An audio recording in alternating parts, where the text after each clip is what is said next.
this is Sam Black with Drafting Archetypes, and today I'm going to be discussing Abzan in Tarkir Dragonstorm. As always, the notes are available to follow along at patreon.com/draftingarchetypes. So Abzan is the least drafted and least successful three-color clan, but not by very much. And if you only look at like the last 2 weeks, according to 17 lands, then it's basically the same as all the others that aren't Mardu. There's an amusing 0.1% difference between each of them in terms of win rate, with Mardu about like 1.5% higher than the best of them. So this isn't like an avoid at all costs kind of situation. Like, Abzan's fine. It's, a little weaker than the others, maybe. Probably, given that it's like both the least drafted and least successful, but it's not like something you need to avoid at all. This is a bit of a weird archetype for me to cover because there are two relevant, very different ways to draft it. There is the one that is generally successful, that lines up with like the win rates of cards if you look at the stats or if you look at the recent trophy decks. And then there's the way that I like to draft it.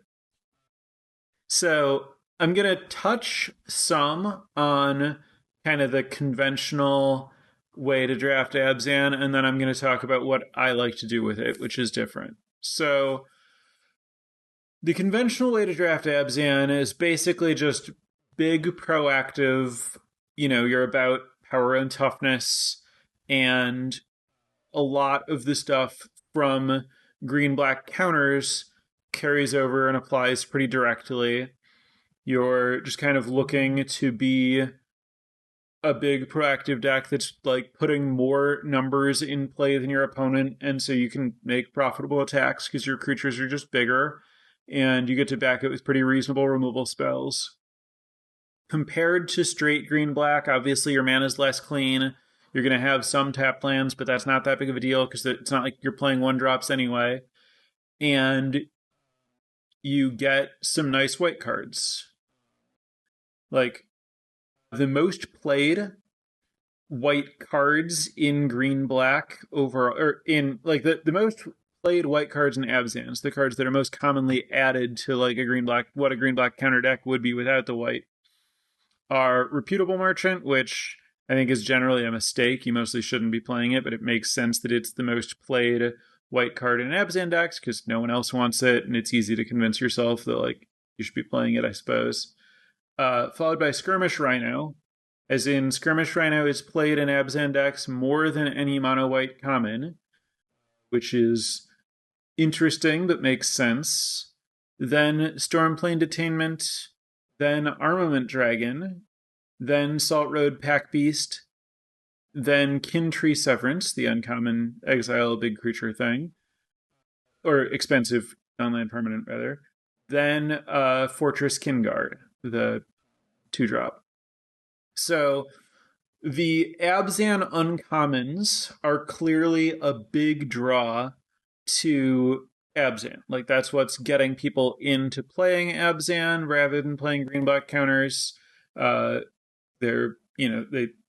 show up enough that relative to how often people are drafting Abzan, they're played at a really high rate. And Armament Dragon certainly very strongly supports the like +1/+1 counters, just have bigger guys than your opponent's thing, and plays well with like Skirmish Rhino, which like puts you very much on the front foot and has trample, so it's a good place to put those +1/+1 counters. And then Stormplane Detainment is just another like solid removal spell for your proactive deck, and Salt Road Pack Beast is just like fantastic in general, and especially in like creature decks, which Abzan definitely is. And then Fortress Kinguard is a nice like way to get a +1/+1 counter early for any of your like stuff that cares about having a +1/+1 counter.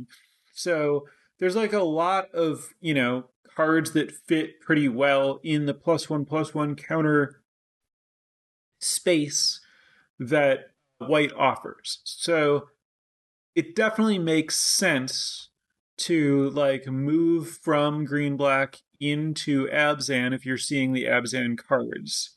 I think more so than, for example, like moving from like aggressive Boros decks into Mardu for the black cards.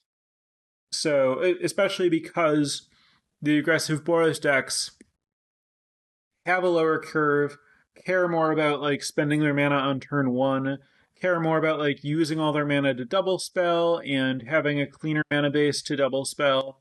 Whereas the Abzan decks and the green black decks are both generally more looking to play like one high impact card a turn. And so the clean mana matters less, the tap lands hurt them less. And the Abzan cards and the white cards that they get access to are more directly on plan than the Mardu and black cards are for like a Boros aggro deck. So I think that in general, like Abzan is much closer to green black counters than like Mardu mid range strong cards is to Boros aggro. So it kind of makes sense that these are the cards that are like the conventional draws to Abzan and the cards that most people do well with. Anytime you're looking at aggregate stats, you're going to see a combination of cards that are just like good standalone or absent context because the context in aggregate's going to be kind of just playing it in decks, just whatever the deck happens to be. This card's in it. Is it good? Well, it's a strong card by itself, so it's going to do well. Or cards that are in line with kind of the most explicit, like unavoidable natural synergies. So, like, okay, yeah, this archetype's really strongly telling me to do +1/+1 counter stuff. So maybe some of the +1/+1 counter stuff is going to work here.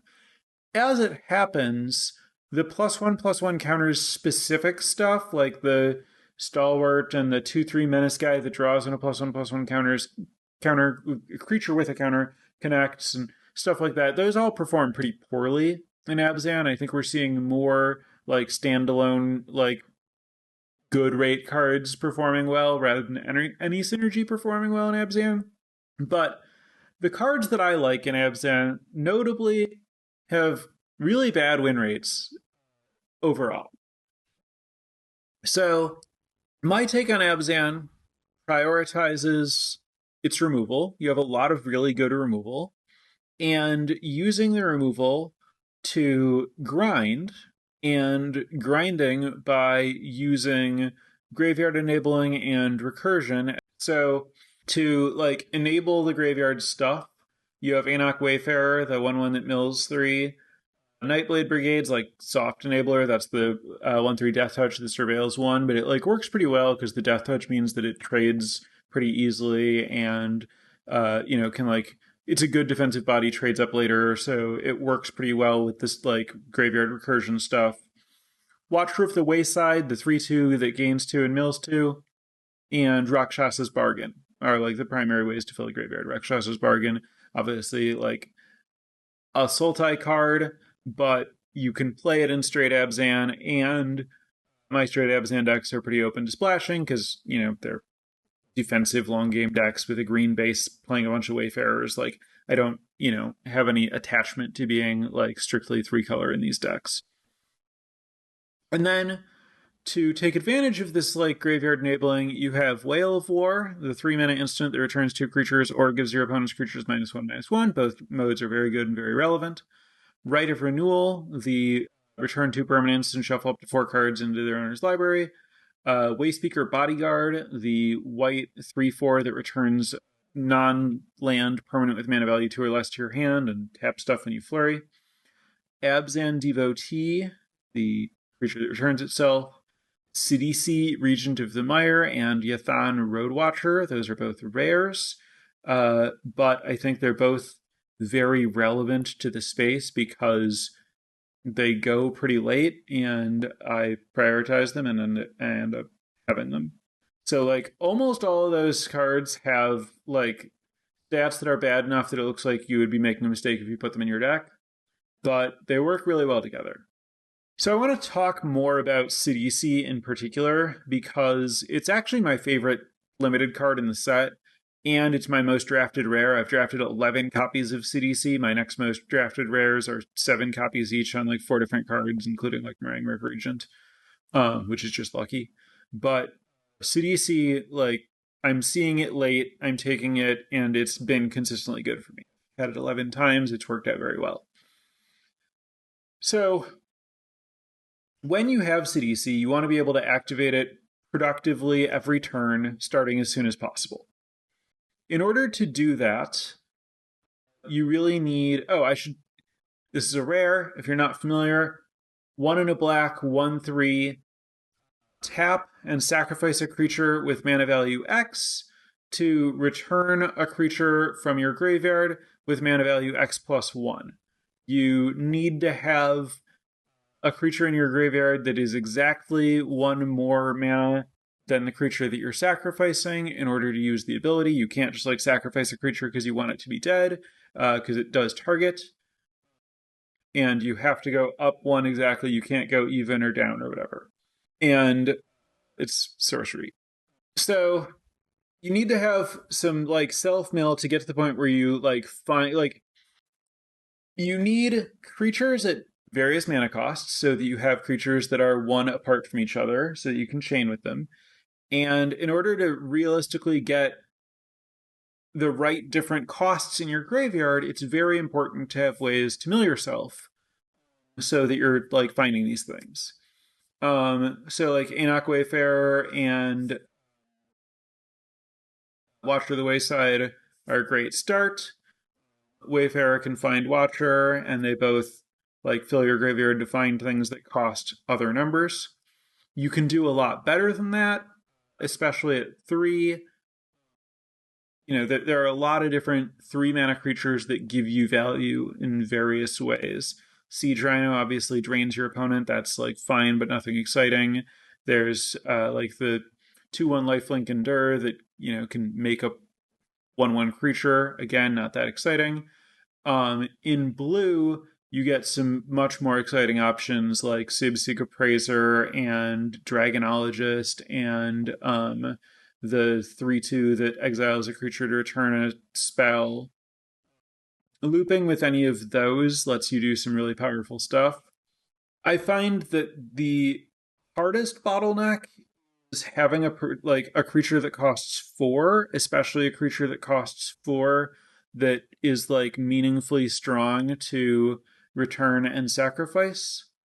I think that Wayspeaker Bodyguard is like the best common or uncommon for that because you sack your 3 to get your Bodyguard, which brings back your 2, which you can replay to sack to get your value 3. And you can start just kind of looping through stuff in a way that's generating like multiple cards throughout the cycle. And ideally, you can then also sacrifice your Bodyguard to get up to some powerful 5, maybe some powerful 6 after that, and just kind of like go through this chain. Sidetracking a little bit, it's nice to have something like a Mardu Devotee, like a 1-drop that gives you value, so that you can go from a token to Mardu Devotee up to like 2 and 3 drops that make tokens like the Kinguard and like the Endure creatures. And then you can just kind of like loop through those. But that's like very low impact. You're getting the effects of creatures that cost like 1 and 2 mana, like Scry 2 and make 1/1. Whereas when you're cycling through creatures that like do something when they enter that cost more mana, you're generally getting bigger effects. So it can feel important to have something that costs 1 so that you can like upgrade from a token to start over. But I think that most of the time that doesn't matter because your like start over should be happening at 2, either because of Wayspeaker Bodyguard or Abzan Devotee, as a way to just kind of like always get a 2 to chain up from there. And in a perfect world, you're generally like drawing cards and like casting more things that cost like 3 and 4 and turning those into like 4s and 5s from your graveyard.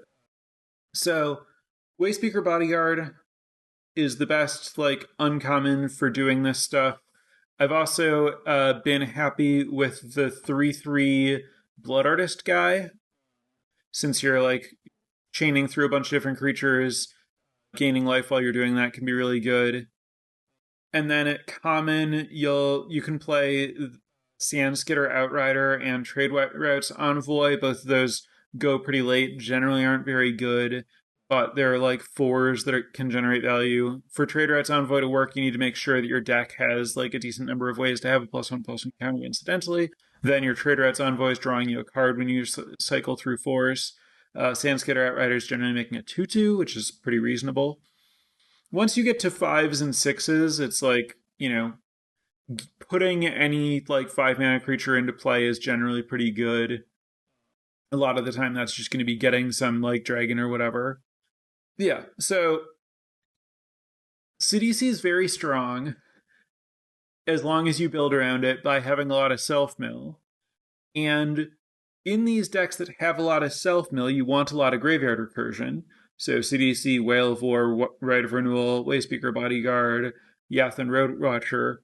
And then all of that stuff can get CDC back from your graveyard, which means that you can actually meaningfully draft around just having a single CDC because your other cards are all meaningfully digging to it, and most of the time that it gets killed, it's going to be killed by a spell that doesn't exile it, and you can like return it with one of your other things and like start doing the CDC thing again.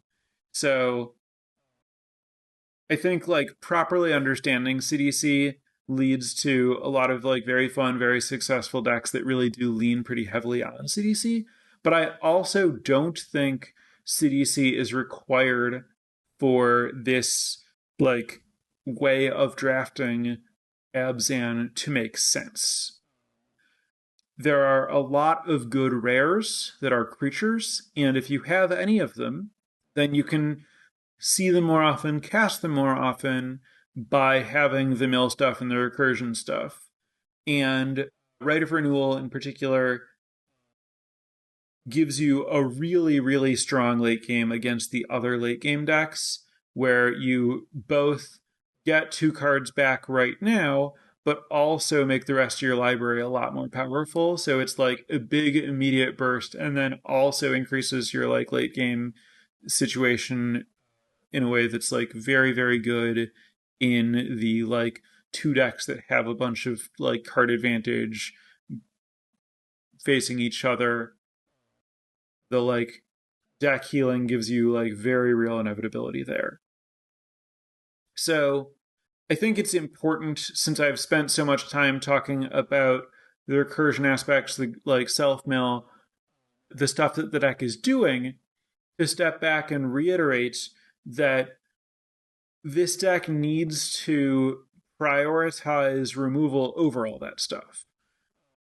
The removal spells are the cards that other people are going to be fighting you for, and they're the cards that let the game go long enough that you can grind with this other stuff. Remember that I said that all of these cards that I like to play that other people aren't playing have really bad stats. That means that you can plan on tabling most of them. So you need to prioritize the cards that you're going to have to actually compete for.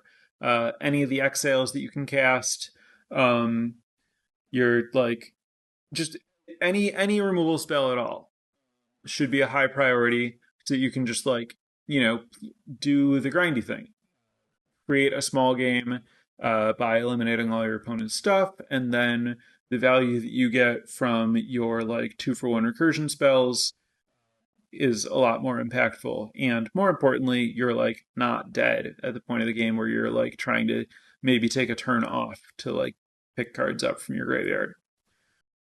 Also, I value abilities like Death Touch and Lifelink pretty highly because they're good at staying alive, good, kind of virtual removal.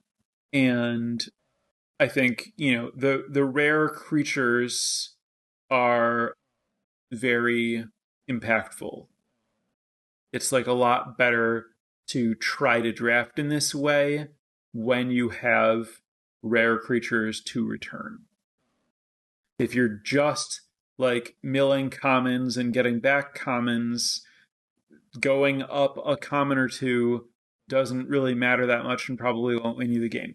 But if you have some strong rares in your deck, then your milling is like finding and recasting those strong rares, and that will win a game.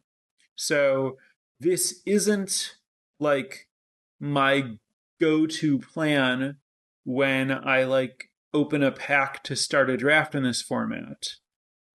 This only happens when I'm seeing like good rares, good removal in this space, and then I like look to pick up the like recursion and self mill to get the most value out of my rares in the back half of the packs. So that's where my head's at in terms of like how I'm approaching grindy Abzan decks. Again, you can ignore all that and treat Abzan like a variation on green black counters, just mid range proactive. That works fine. If you look at the like Abzan decks that have trophied, you'll see a lot of decks like that. You'll see a lot of skirmish rhinos. You'll see armament dragons that are, likely putting counters on the skirmish rhinos. It'll be backed by a bunch of removal still, so you should be prioritizing removal either way. But you certainly don't have to get like fancy with it if you're not into that. Couple of stats notes. According to the stats, Abzan Devotee is very highly overplayed. It's like the most played card in Abzan and has a really bad win rate. I really like to have one, maybe two in my version of the deck where I'm milling myself and getting it for free, and it's kind of like enabling some sacrifice synergies and stuff. If you don't have that and you're just like a big proactive deck, I can see how it's like pretty low impact, not really helpful, better to avoid if your mana doesn't need it. And then similarly, the stats suggest that Reputable Merchant, the hybrid Abzan common, is the next most overplayed card. Played a lot, similarly bad win rate. This one, I totally agree with the stats. I think that it should very rarely end up in your deck. It's like doing the right thing, like it's making +1/+1 counters, but it's not doing it in a way that ends up being like a defensible rate. It's just like it needs another number on it somewhere or something. It's just not good enough. Like the card is just weak. And then also, like, unsurprisingly, the white and black common dragons, which are not very good in general, don't perform well here. They have no meaningful synergies. Like the black dragon can put a +1/+1 counter on something, but not at a rate that you care about in your proactive deck. Best to avoid that stuff. And then as far as underrated cards or overperformers, Aggressive Negotiations is the one that stands out as being drafted very late, being played not very much despite being drafted late, and having, among the best win rates of available cards. That makes sense. I discussed it being very good in green black, still good here.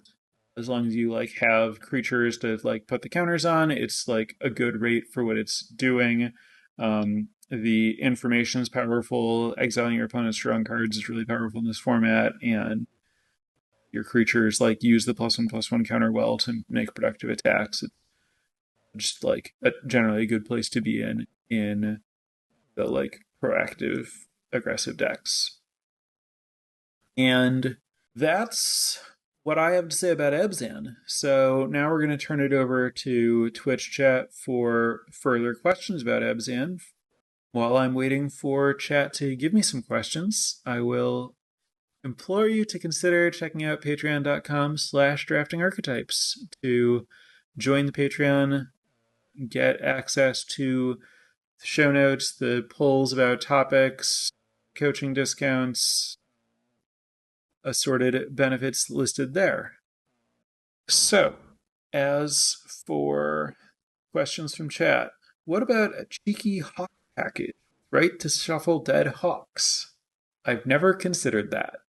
I have never played hawk. I've played against it a couple times. I think it's reasonable in some spots.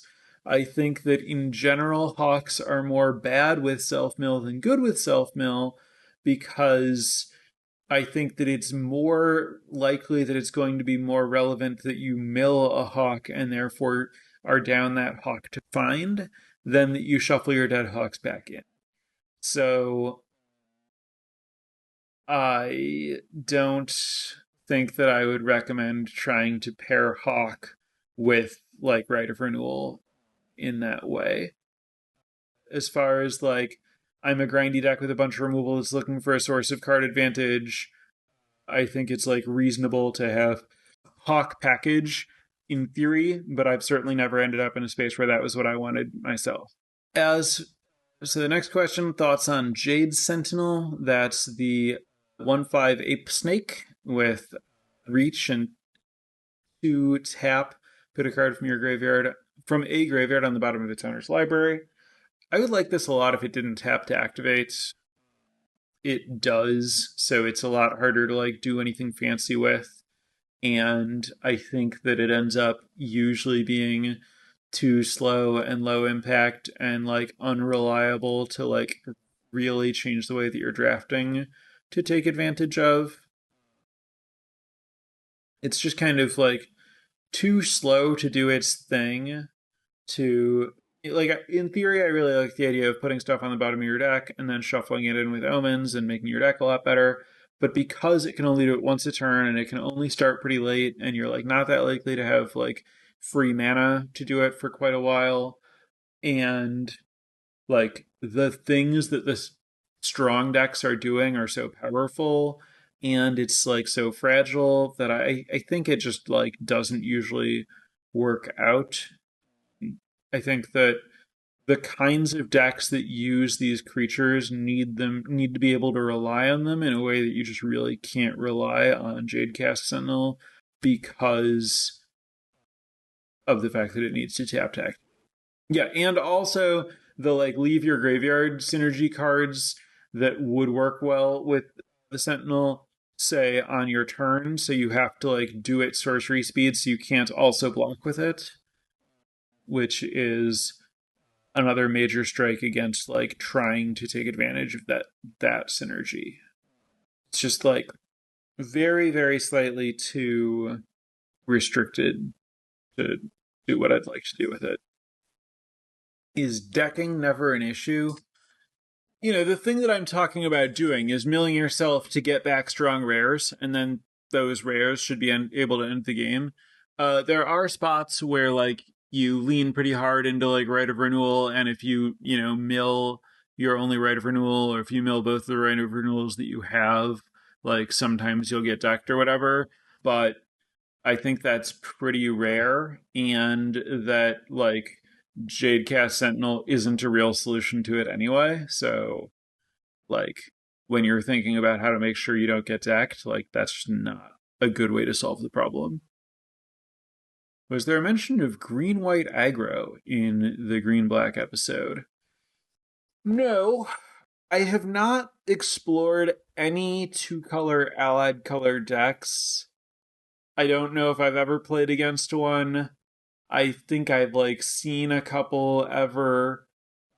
The like leap of faith needed to like get into it in the draft relative to like the possible payoff just seems so like such a bad bet that I don't really know why I or anyone else would do it. So I don't really have any thoughts on green white aggro. With the normal way of drafting Abzan being pretty similar to what you said about green black, are there things from your green black episode that don't apply? That was a while ago, so it's going to be hard for me to remember offhand. I think that the main difference is this thing that I'm talking about, where you can be more like going wide can be a bigger part of what's happening. And like the more white you have, the more pull there is to that, both because of the like Duty Beyond Death Felithar, Black White Siege stuff, and more importantly, just due to Salt Road Pack Beast, which really wants you to be wide, really wants your Endure creatures to be making 2 bodies. And it's a really powerful card that shows up a lot. So I think that there's a meaningful way in which adding white and going further into white puts you more into being wide, but not necessarily in a way that like contradicts the like counters stuff. was going to say I saw there was a bunch of sacrifice based effects in black and white beyond CDC, and I wasn't sure how well that package played. I don't think that that package plays especially well with the kind of stuff that I'm talking about doing in terms of value chains with CDC and recurring your graveyard stuff. If you end up with a bunch of really good like creatures that are mostly there for their ETBs with CDC and you're low on removal, then you can play worthy cost or whatever. But you are more looking to use your mill and recursion to find the kind of creatures that are good and you don't want to sacrifice. And so most of the sacrifice stuff is giving you a payoff that's not very exciting, so I don't really want to lean into it. And if I am playing it, I mostly want to be sacrificing tokens that I get from Endure. And in the mill space, I'm not prioritizing the Endure stuff all that highly because instead of playing the common 2 and 3 drops that Endure, I'm playing the common 2 and 3 drops that mill. And so that's just a little bit at odds. I do think that there is a white black deck that has more of the sacrifice based stuff. What you really want to be sacrificing with the actual sacrifice stuff isn't just 1/1 tokens, is not 1/1 tokens from Endure, it's 1/1 tokens from Mobilize. And so the white black deck that's actually really interested in sacrifice stuff is looking to have some of the mobilized creatures like the 1/3 and stuff. You end up with that stuff pretty rarely in this space because the white 3/3 flyer that has mobilized, for example, is just so bad, and the black mobilized creature is not that good either. So for the most part, you end up not really getting to do the sacrifice stuff because the enablers for it are not at a good enough rate to justify the cards that are at a rate that assumes that you're sometimes going to be sacrificing a thing that you got for free. So mostly those cards just don't end up quite working out. For a specific example, do you still want Delta Bloodflies? When I looked at the decks that trophied, they very rarely, if ever, had Delta Bloodflies. I think that for the most part, you don't want Delta Bloodflies. I think, probably even in green black, Delta Bloodflies isn't great. And then once you're into Mardu, or not Mardu, Abzan, you have access to more different things. Presumably, you're looking to play King Guards instead of Bloodflies or whatever. You mentioned that for the CDC deck, Wayspeaker Bodyguard is the best 4-drop among commons and uncommons, and that Sandskitter Outrider is also fine. How well are Rainveil Rejuvenator, the mill 3 that taps for mana, and Host of the Hereafter, the green-black signpost fitting for this slot? Host of the Hereafter can be really good in this spot. If you have a bunch of counters, getting to get value out of sacrificing your other counter stuff and then also get value out of putting its counters somewhere is pretty nice.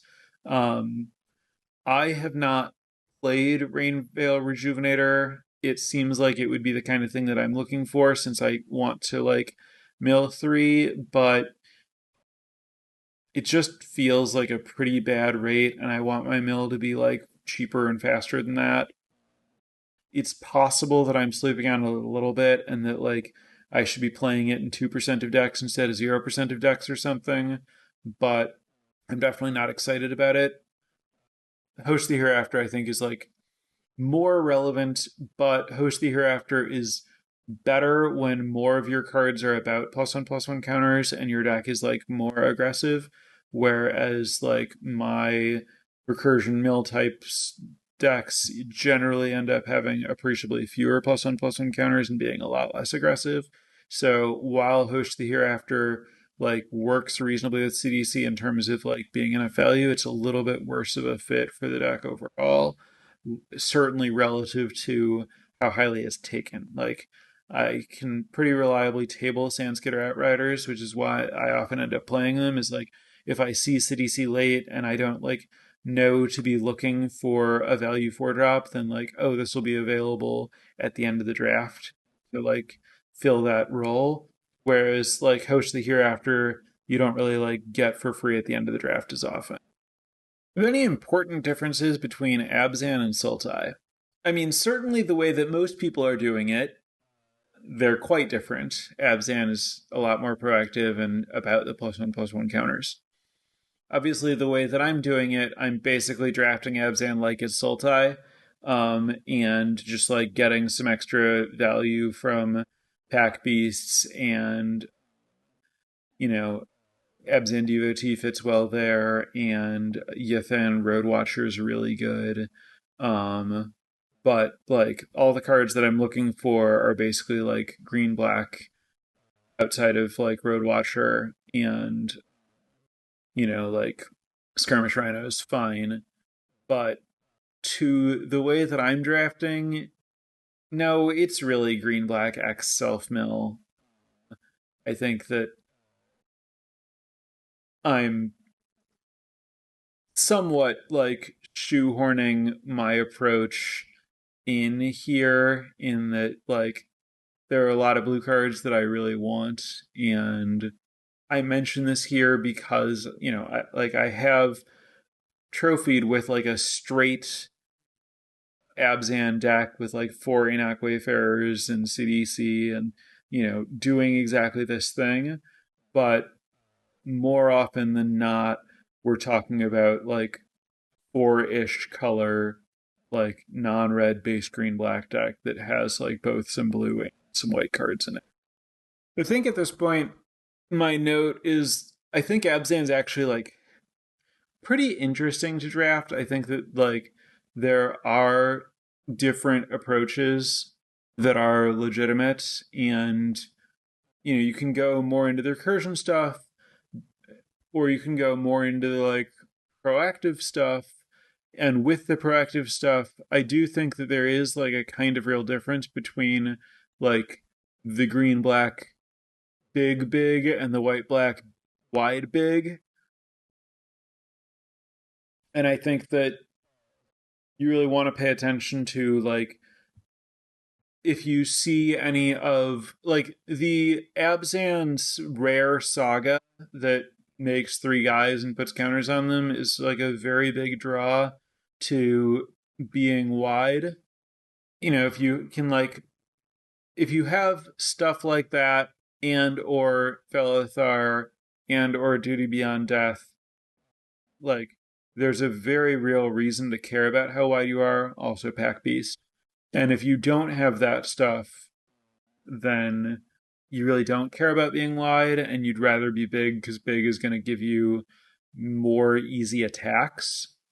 So I think that when you're drafting proactive Abzan, you do want to pay attention to your incentives to be like wide or not, and like what kinds of generally counters type payoffs you have, and like whether you want to be like wide for those payoffs or not, and like how early you want to start like being big.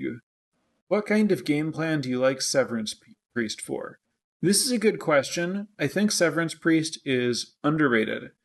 Severance Priest is the Abzan 3/3 Death Touch that when it enters, looks at your opponent's hand, and you may exile a card from their hand. If you do, then when Severance Priest dies, they get Spirit with power and toughness equal to the mana value of the card you took.